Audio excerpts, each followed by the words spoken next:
Good morning, unity. Good morning. Let me hear that one more time. Let's build some energy. Good morning, unity. Good morning. Let me remind everyone to please turn off all electronic devices. We're going to start this morning with our unity statement of being. There is but one presence. All let's join in. There is but one presence and one power in this church, in our lives, and in the universe. God, the good, and the activity. Now our 5 unity principles. Number 1, God is absolute good, everywhere present. God. Number 2, God lives in us, therefore we are inherently good. Number 3, we are co-creators with God and create our experiences through our thoughts. Number 4, prayer is creative thinking that heightens our connection with our mind. And number 5, it is not enough to simply know these principles. We must live the truth we know. Will you all please stand to sing the Lord's Prayer? Page number 2 in your hymnals.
And asked to lead the meditation this morning. So, here we go. First is to sit comfortably. And for each of us, sitting in the chairs, the feet want to be flat on the floor. The torso wants to be erect. Is this better? Okay, thank you so much for the reminder. Torso wants to be erect. As much as we can, and this prevents sleepiness from coming in during the practice. It's one of the reasons we do. And then the head lifted up. And having said this, we still want to be comfortable. So one of the tricks is to check the lower spine and see if the lower spine is arched. And if you can pull the torso up, and back just a little bit, you'll actually click it. And you'll find that the lower spine will support the torso more easily for the practice. And then the hands can be Classic in meditation is chin mudra with the forefinger touching the thumb. And this is indicating the unity of the individual self with the whole, with God and with the whole. And it is an energetic and powerful practice. So we can do this, or we can have the hands on the lap, or some other mudra or posture that you prefer. Closing the eyes gently, bringing the awareness within. And there are three parts to the practice. The first is, now that the eyes are closed and the awareness is internal, you'll see that there's still a visual awareness. There's an ability to point the visual awareness or perspective. And you want to point it to the center of the eyebrows, the point directly between the eyebrows, or you might find it more comfortable to bring it to the center of the heart. Either one's fine. And now, the second part of the practice is awareness of the breath. And you'll see it's not a visual awareness, it's a general awareness. It's a feeling of the breath. And you feel the breath moving through the body and through the lungs. We find it helpful, as you're aware of the breath, to contemplate, to consider whose breath is breathing through these lungs. You see, it's not an individual. This is spirit. This is God. There's only God's breath here. It's one of the ways that we practice the presence of God in our day-to-day life, is coming back to the breath. It is sacred. It is holy. In the yoga tradition, in Bhagavad Gita, Lord Krishna teaches what he calls the sacrifice of the yogis, which is an intentional offering of the outgoing breath back to God in the form of the incoming breath. And the incoming breath being offered back to God in the form of the outgoing breath. So however you do, we're practicing awareness of the breath here. And the breath continues, no matter what happens, as long as there's life pervading this body, the breath continues.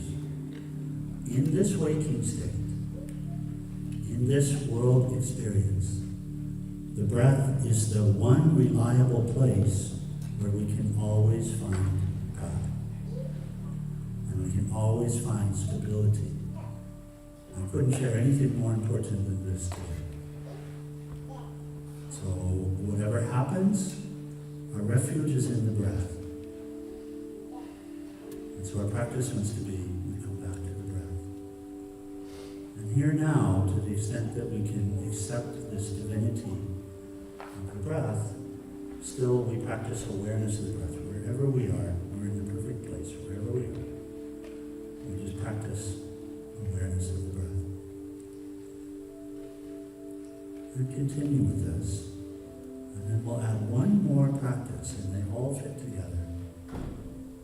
And this is mental repetition of the name of the Lord with the breath.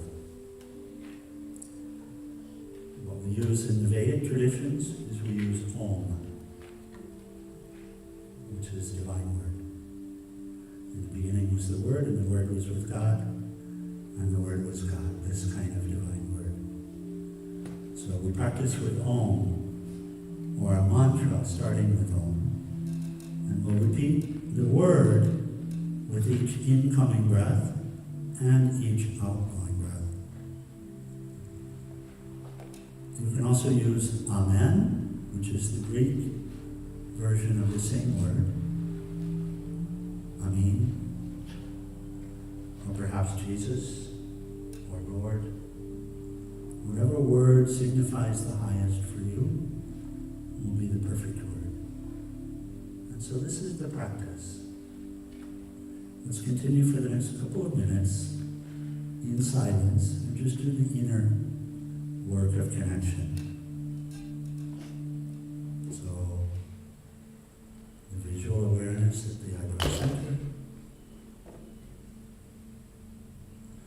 feeling awareness, the presence of the breath moving through the body. And the mental practice, repetition of the name with each inhale and exhale.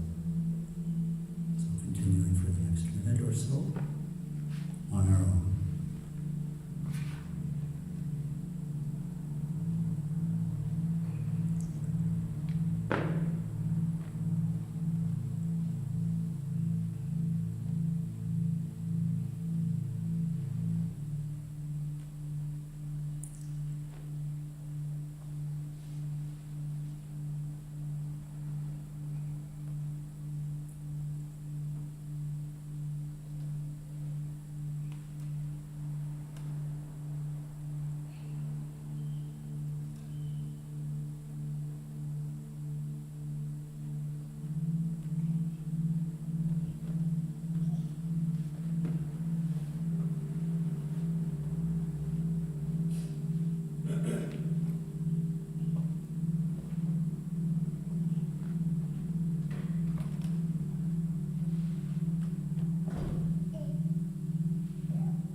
Still with the eyes gently closed. You can join together for this practice. Yogis who are here chant Om 3 times. And this chanting is out loud and with the exhaling breath. So with the eyes still gently closed and the awareness brought in, we can exhale completely. Take a nice deep inhale into the abdomen. Together.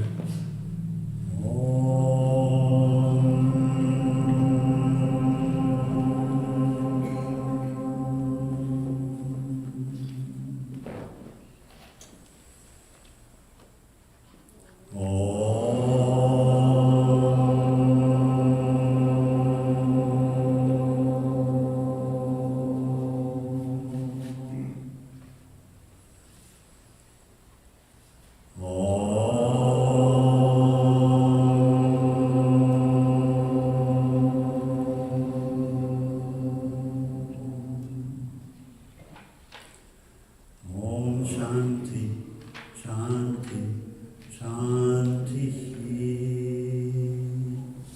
And if your eyes are still closed, gently, it's good. There's a beautiful, gentle way to re-enter the shared space.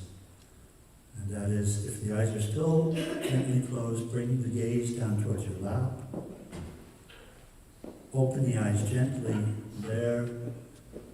And then gently, gently lift the head back into the shared space.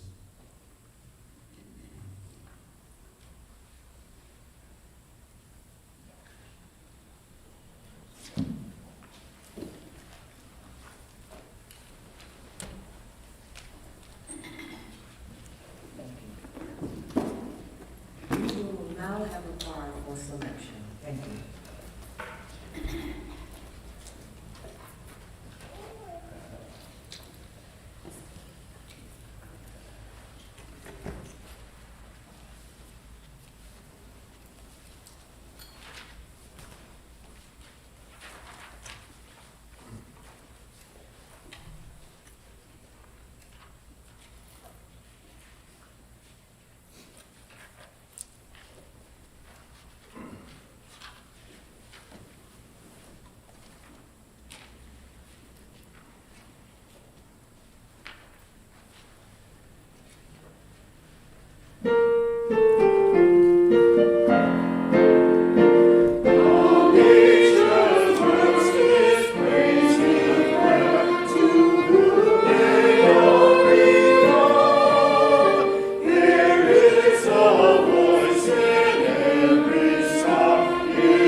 to have Swami's son Karananda to give us a message today. I'm going to share with you some information regarding his work. Swami's son Karananda is a simple pilgrim of peace, a servant of God in our path of awakening to the one truth. Living much of his adult life as a businessman in the technology industry, he realized selfish pursuits were meaningless, and through grace came to the pursuit of God, or highest self. Having given up his old life, he dedicated his new life to service of this self and all. Please, let us all welcome Swami's son, Karananda.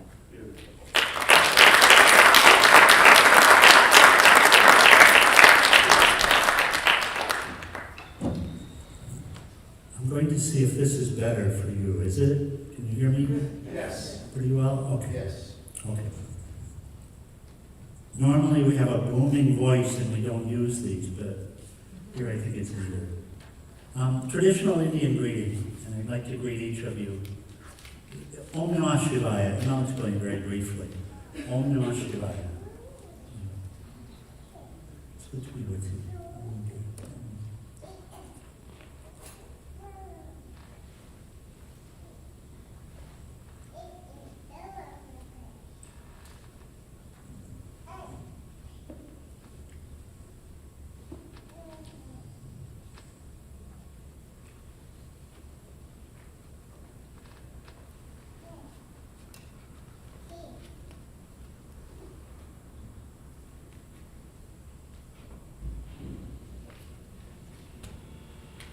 So beautiful. Thank you. Om Namah Shivaya is one of many greetings that are used in India traditionally. Literal translation is meaningless without understanding this. All of the greetings throughout India mean the same thing, which is the God in me greets and prostrates to the God in you. So, in many different ways, because as the Vedas would declare, the names are many, God is one. The paths are many, truth is one. And so, in this way, we rededicated this life some years back, and I'm very grateful for very grateful for God. You can't imagine, and maybe you can. And also grateful for the opportunity to be with you here today. It's been a kind of an annual pilgrimage for the last 6 years now, almost 7 years in fact, to come here. I walked pilgrimage, the physical pilgrimage, for about 2.5 years. How many people here have heard of Peace Pilgrim? A few, maybe a third, something like that. Huh? So Peace Pilgrim, Google Peace Pilgrim, or ChatGPT for those of you that do ChatGPT. Google Peace Pilgrim. I'm not going to talk a lot about her this morning, but her sharings will come through. But she had come into my life at actually when I was in India. I'll just say this, she walked pilgrimage back and forth across the country from January 1st, 1953 to April of 1982. She walked in the spirit of peace, carrying nothing and asking for nothing. And I can confirm for you that the walk through the desert is more than 3 months, and it's at least 3 days from water to water. So contemplate on that for a little bit. Check her out. It's good to have saints in our life, because the saint shows us the path and shows us the fruit of the path. The path and the fruit of the path, what comes after. And this is really what we wanted to share a little bit about this morning, just in conversation and a little bit of sharing. The way of peace, which is in a way universal, but also very importantly individual. There are universal teachings, universal examples, but the path is walked one by one. It doesn't have to be a physical pilgrimage, but it is a pilgrimage. It is a pilgrimage. We're coming from a place to a place. The whole purpose of pilgrimage is to come from a place to a sacred place. And most pilgrimages are walked to a physical place. Maybe some have heard of El Santiago del Camino, which is in Spain. Anyone? A few, which is a famous pilgrimage site. Peace Pilgrim had walked for peace, sacred peace. So from a place which is not peace, the opposite of peace. In Sanskrit we would say ashanti, to shanti, which is peace. And those of us that understand and have a relationship with the teachings of Jesus, understand Jesus to be the Prince of Peace. Yes? You do. So, meaning the embodiment of peace.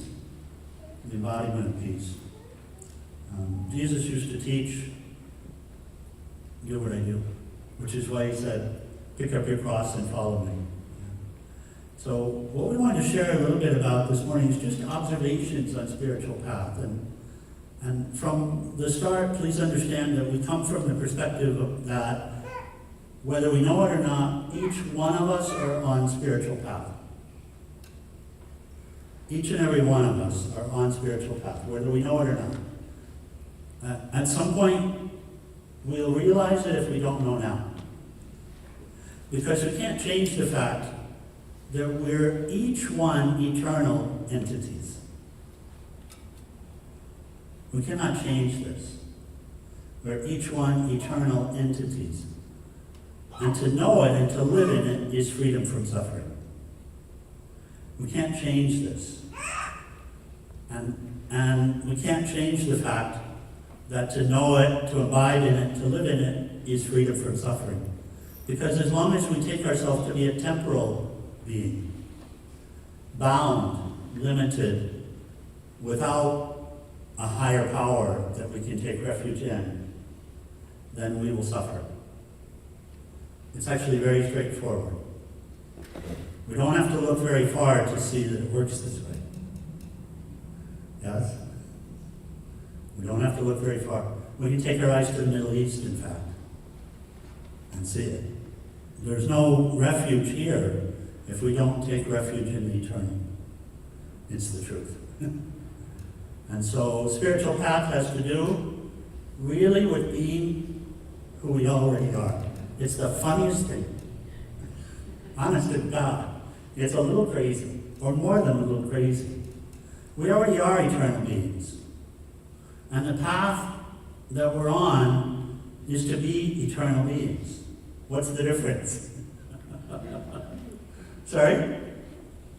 So what's that a word? What's the difference? To know, to understand, to know. To know. To not forget.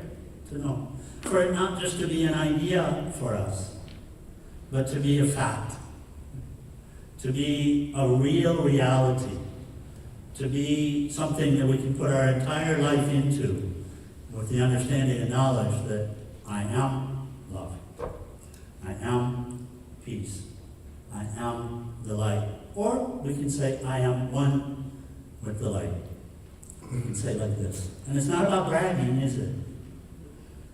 It's not about bragging. It's not about getting up and telling people, because that won't do us any good.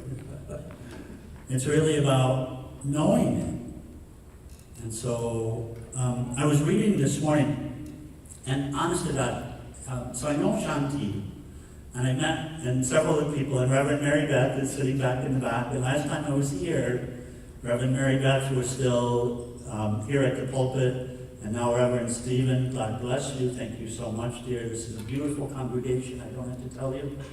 You know, this is an amazing place of light. I'm so grateful for the opportunity to be in this space. Really it is. Truth is spoken here. And it's a bit of a rarity in the world. And so honor this space. I ask everyone that comes here to honor this space and to support this space. Because the space is what helps us. It's not the solution, but it's a part of it. It's a part of it. I was reading this morning here this Blessings for a Church. And thank you so much for handing this book to me this morning, this hymnal. And the first two lines, so beautiful and perfect. This is God's house. It's actually the meaning of the word kirke, church. This is God's house.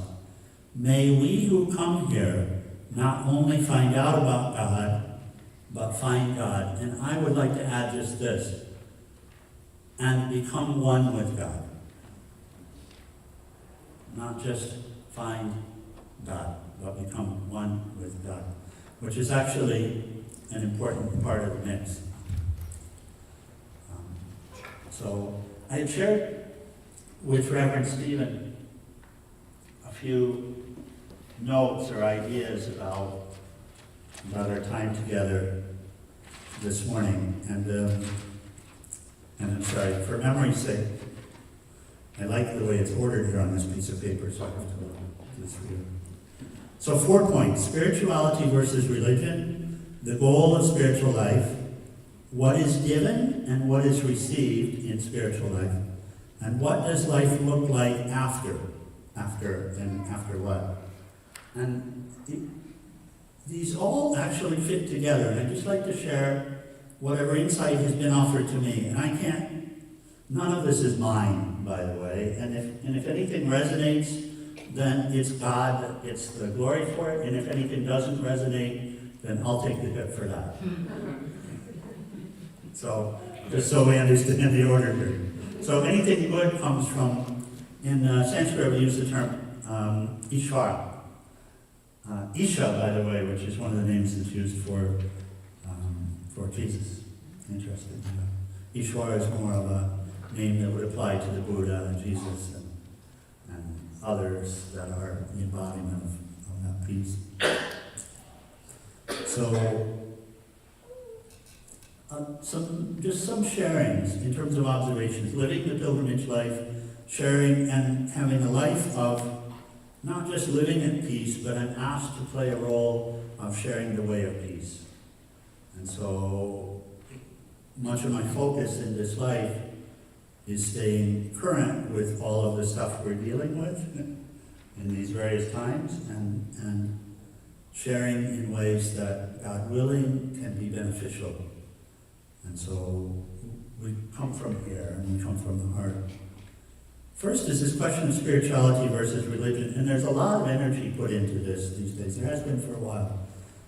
There's a common idea that religion is a belief system where like-minded individuals come together and pray and worship together, etc. And religion takes a bit of a bad rap in this time, as do many activities related to light take a bad rap in the world. I think Jesus said something about this happening. And from this perspective, that's not exactly what religion means. If you want to have fun with words, a great way to do it is to look at the root words, the etymology of words. Because if you look at the etymology, the root of the words, where they came from, you'll get close to what the meaning of them is. And the word religion actually comes from the Greek and Latin and religio, which means to bind back. To bind back. To bind back with what? Well, yoga, the word yoga means, and some have heard this about religion. The word yoga means union with one's highest self, or God, which is the same. When Jesus said, I and the Father are one, I have to break this to us, that he wasn't just talking about his I, he was talking about the universal I. God is inside of us. And the I, where the I sits, absent in the pure state, the pure I is right where God is. Be still and know that I am God. It's right where God is. And when we seek to find God, we will find God inside. We can't find outside, we have to find inside. And inside, we will discover incontrovertible evidence. And we'll begin to know, not just have belief. We'll begin to know. Which is why we're advised, pick up your cross and follow me. And so, from this perspective, religion is actually about the individual path and the individual effort to unite with God, because that's what the word means. It's not actually a group activity from this perspective. There are group activities in the name of religion, but we won't get enlightened together. Having said that, any one of us that reach will aid the all. Any one of us that reach will aid the total. There's a bodhisattva vow in the Buddhist tradition that has to do with this. And if I work for my own enlightenment and not the enlightenment and awakening and peace for all, then I won't get it. So I will reach a point where, just as we see with the embodiment of Jesus, I'll have to give up my own individual strivings and strive for the good of the whole. Strive for peace for the whole. Strive for the benefit of all. And so from this perspective, and spirituality is more of a New Age term, but spirituality in a way means the same. Who are you? What does the word spirit mean? Anyone, please help. What does the word spirit mean? Anyone? God, doesn't it? It means an eternal, non-physical being, doesn't it? Who you are. So spirituality is a term that we've used to try to change the landscape or change the way we talk. But from this perspective, they mean the same, and they're actually meaningless unless we strive for the goal. And the goal is to know God and to be with God. This is the goal. Just from here, I have to share. And suffering only ends then. To have a religion, we'll hear from a lot of people who will say, I'm a Buddhist, or I'm a Christian, or I'm a this, or I'm an atheist. And atheist is interesting as well. Swami Shivananda would say, in truth, there are no atheists in the world because everyone wants happiness, and happiness is God. So we're actually all striving for the same thing here. We argue over the name that we're striving for, we argue over the form of it, but it's in the same place for every single one of us. It is. Peace is in the same place. Peace is inside. It's right where silence is. The same silence that passeth all understanding. The silence that was here before this universe boomed, and the silence that's within you right now. That's where God is found. That's where God is. Hiding from the senses, but not intentionally hiding from us. It's just the senses can't go there. You can't smell it, taste it, touch it, feel it, see it. But when we know, then we will do all of these. We'll see him, her everywhere.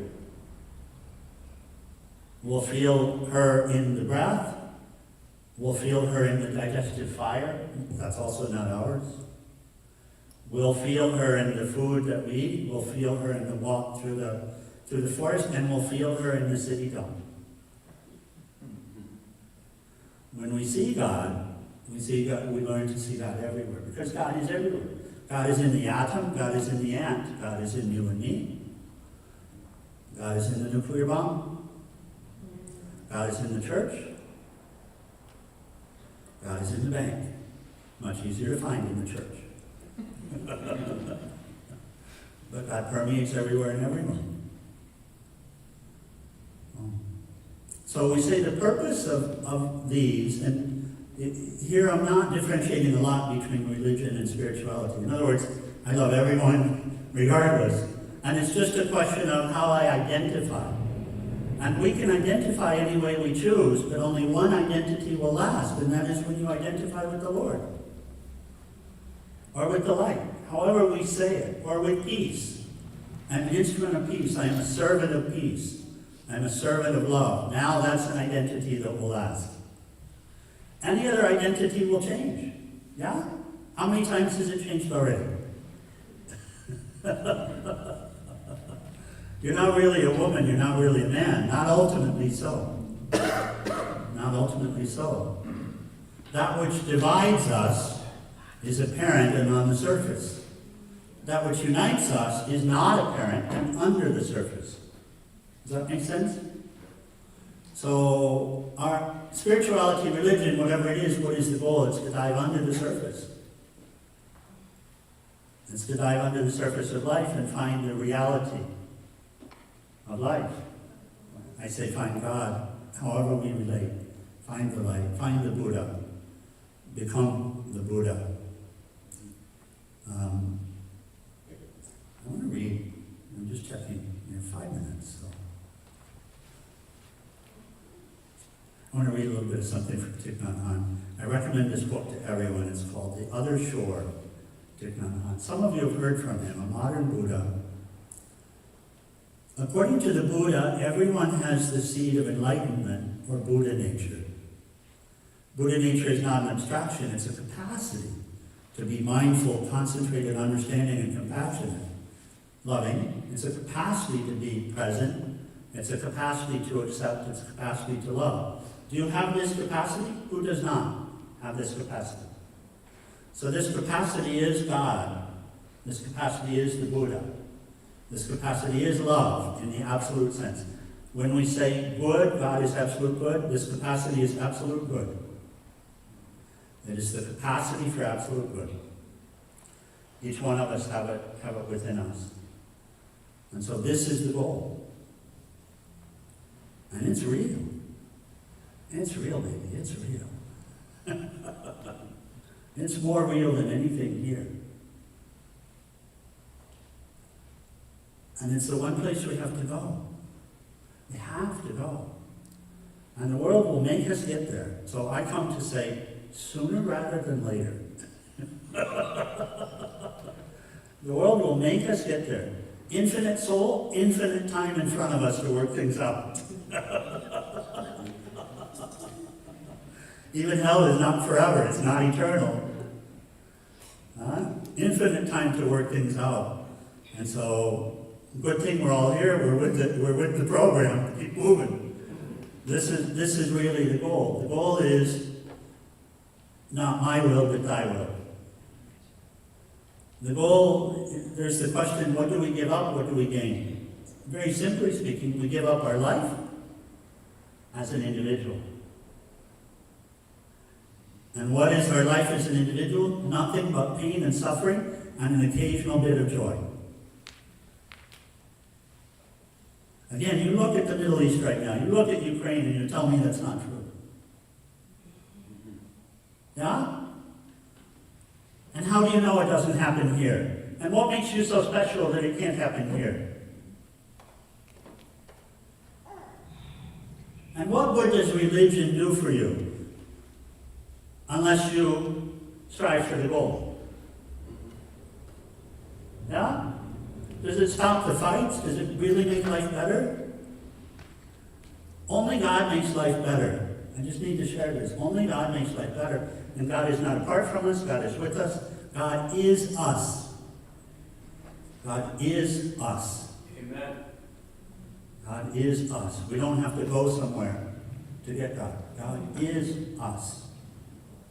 The goal is to realize, to give up our own individual strivings for me, where I put myself ahead of others, to give up that life, and to take the universal life which is offered, which is where I do for the good of the whole, which is where I strive for you, and you strive for me. Regardless of whether we like someone or not. There's some wisdom, never kick anyone out of your heart. You can kick someone out of your bed, but you better not ever kick them out of your heart. Because for that, there is karma. For that, there is teaching. For that, there are lessons about what it's like to get kicked out of the heart. We have to learn. You know, we think in this world, when I get this or that, when I have a son, I'll be happy.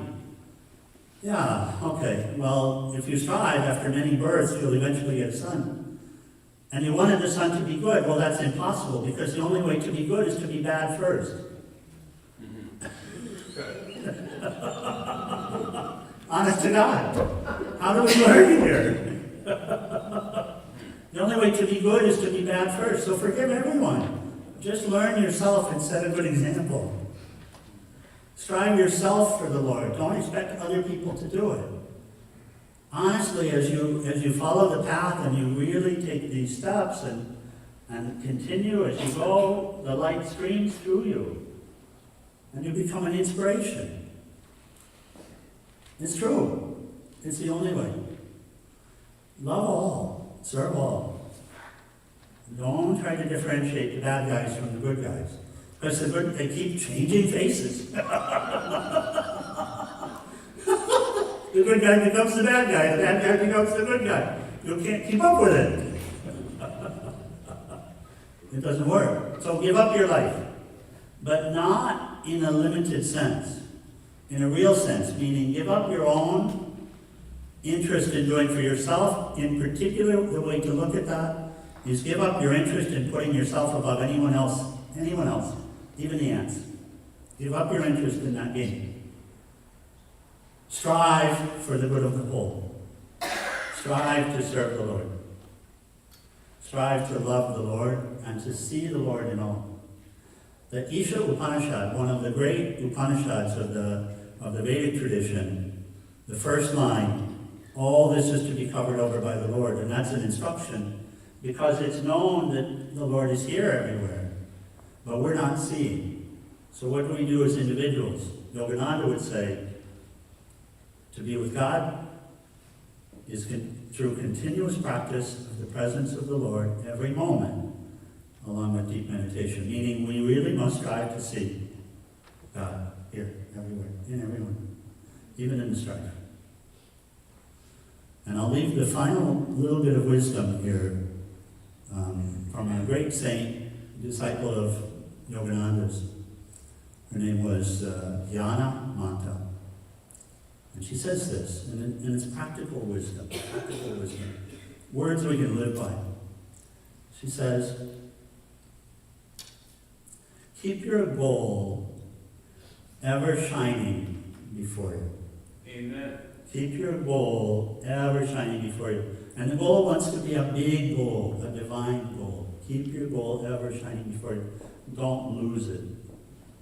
Have fortitude. Don't lose it. Don't forget it. Stuff will happen. It will test you. Keep the goal ever shining. Second is, recognize that what happens to you does not make you. It is what you become through it that matters. It is not what happens to you. We're in a victim culture time. But it's not true. We can be a victim, or we can be the phoenix rising up from the ashes. And with God, it's the latter. And so what happens to you does not make you. It's what you become through it that defines you. Third, live your life through each day as if everything that happens to you comes from the hands of God.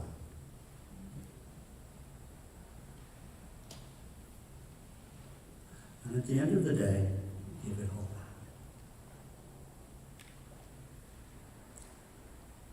In the words of Tiny Tim from A Christmas Carol, God bless us, everyone. It's a joy to be with you. I pray that there's some benefit here. Thank you so much. Thank you. You're so bright and beautiful. If you can just see yourself the way God sees you, it's all done. It's this. This is why Jesus came to cure our sight. So let's just see. Okay, God bless. Thank you so much.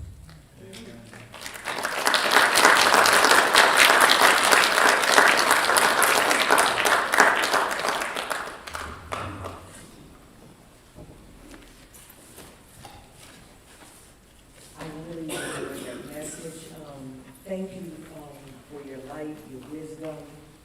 I truly enjoyed that message. I really did. Thank you so much. Let's give him another round of applause, please. Now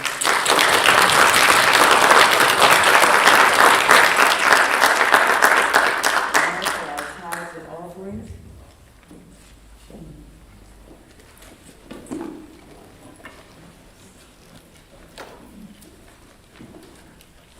Divine love, flowing through the message multiplies all that I have, all that I give, and all that I receive.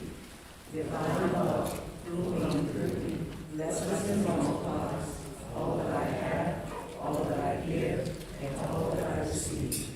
Divine love, flows through me, blesses and multiplies all that I have, all that I give, and all that I receive.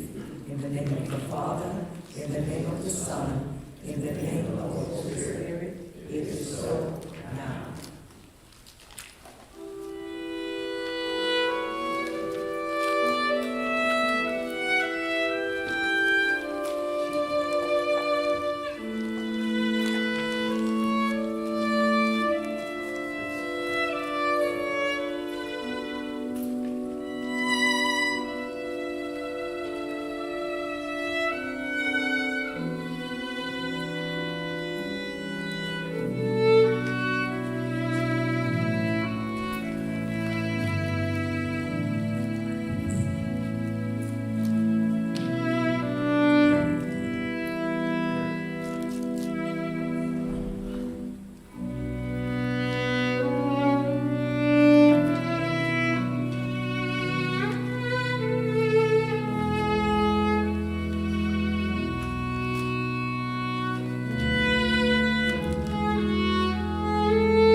Electronic giving is available at the front desk. Please see Winky. Prayer chaplains are available for one-on-one prayer, confidential one-on-one prayer counseling. Do we have our chaplains with us today? Hortense is with us, and Shantae is with us today. Membership voting has approved healing services to be held on January of 2024. Please see Reverend Fleming regarding the actual outcome of our results. You can find us on YouTube and on Facebook.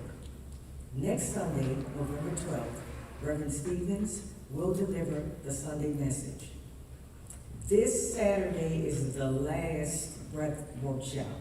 It will be held at 11 a.m. Do we have any new visitors with us today? Wonderful, wonderful.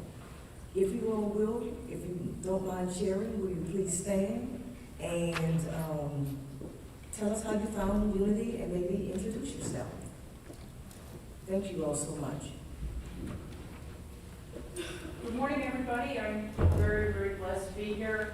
I am a many-time visitor to New Orleans, and I've always wanted to attend a service here. Finally, today is my day, and I'm so happy to be here. Any future time I come to New Orleans, I'd be glad to share with you again.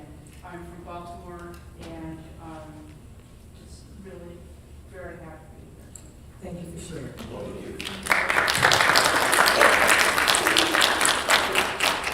Good morning, everyone. I'm Ray Sims. I'm a native Orleanian. I'm a member of the Calvary United Methodist Church. And whenever I'm not at my church, I come over and visit. This is about my fourth visit. I enjoy the service here. Thank you. Hi, my name is Jamie Toro. I just looked for a new place where I've been here for about a year, and I wanted to find a place where I could come and get a good message. And this spiritual center called to me, so thank you. Thank you. We thank all of our visitors for their attendance because you could have been anywhere from 11 to 12, but you chose to be with us. So we thank you all so much. Let's give them a round of applause. Beverly, if you will, a reminder to make sure you give the new visitors a card so that we can keep in contact with them. Thank you so much. Now let me introduce myself. My name is Antara Hassan. I currently serve on the welcoming team, and of course, Reverend Clemens, he's pulled our group together, so we have our platform speakers group, so I've joined that group as well. So we're opening the doors and we're welcoming anyone that's willing to join, be a part of what we do here, and volunteer. Come join us. We'd love to have you all. Let's see, now our prayer for protection. The light of God surrounds us, the love of God enfolds us, the power of God protects us, and the presence of God watches over us. Wherever we are, God is, and all is well. The Lord watches between me and thee while we are absent one from the other, and helps us to know that we are all one spirit through our Lord Jesus Christ. Amen. Now, will everyone join for our peace?